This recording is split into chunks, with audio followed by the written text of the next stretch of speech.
प्रभात त्या बंगलीकडे निरखून पाहत होता. त्याचं लक्ष वेधून घेतलं त्या बंगलीच्या नावानं, देवघर. काहीसं वेगळं तर जाणवलंच, पण एक प्रश्नसुद्धा चमकून गेला.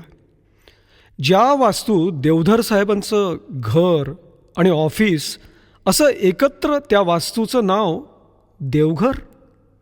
असो, प्रभातनं तो विचार बाजूला सारला. नीटनेटकी बाग, हिरवळीवर कारंज, पारिजातकापासून अगदी स्वस्तिकाच्या फुलांच्या झाडांनी आवार व्यापलं होतं. इतक्यात त्याला कोणीतरी वरून आवाज दिला, प्रभात सर, बाजूच्या लाकडी जिन्यानं पहिल्या माळ्यावर या.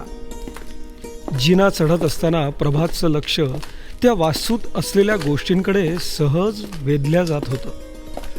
दगडाची आणि काष्टकाम केलेली सुंदर शिल्प आणि काय काय, पण प्रत्येक गोष्ट विचारपूर्वक ठेवलेली.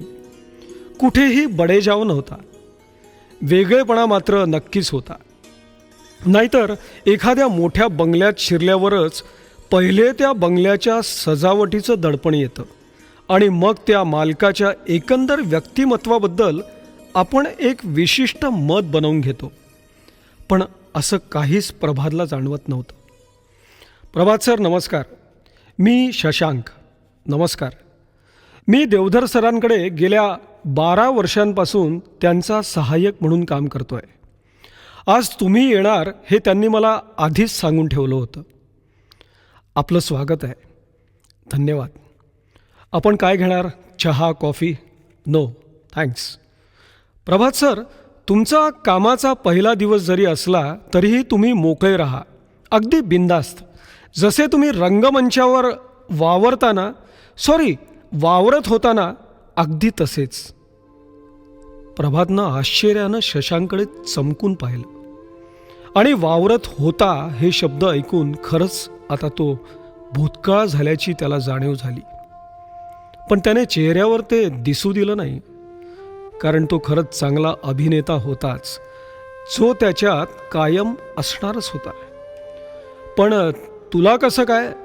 प्रभात सर, देवधर साहेबांनी तुमच्याबद्दल सगळं सांगितलं आहे मला.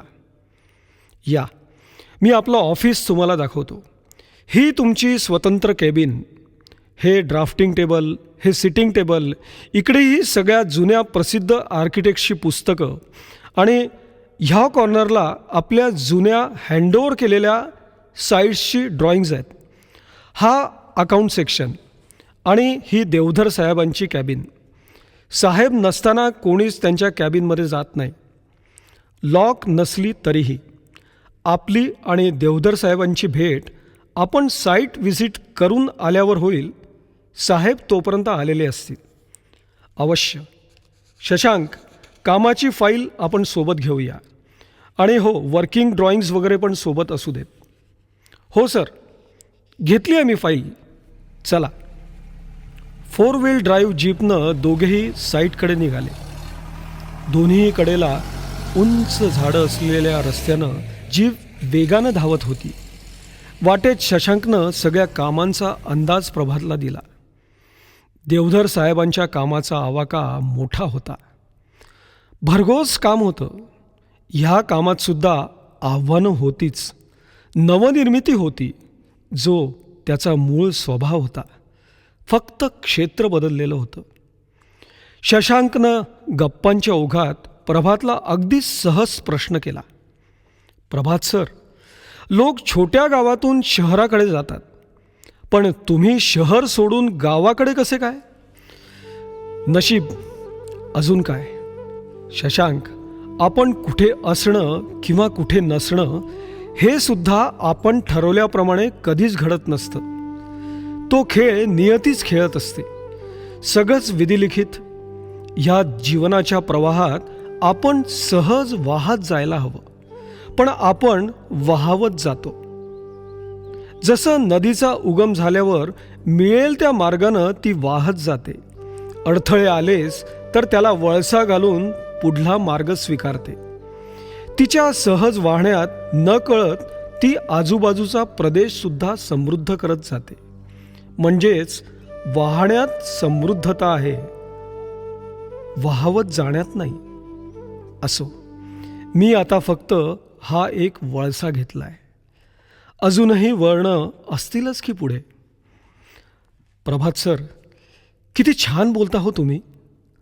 अनुभवाचे बोलत शशांक हे.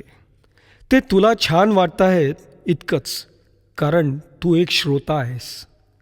असो. प्रभात एकदम शांत झाला. नंतर शशांक काय बोलतोय ह्याकडे त्याचं फारसं लक्षच नव्हतं. खरं तर त्याला भूतकाळ विसरायचा होता आणि वर्तमान परिस्थिती त्याला ते करू द्यायला तयार नव्हती. प्रभातला तिचे शब्द आठवले. जमेल तुला?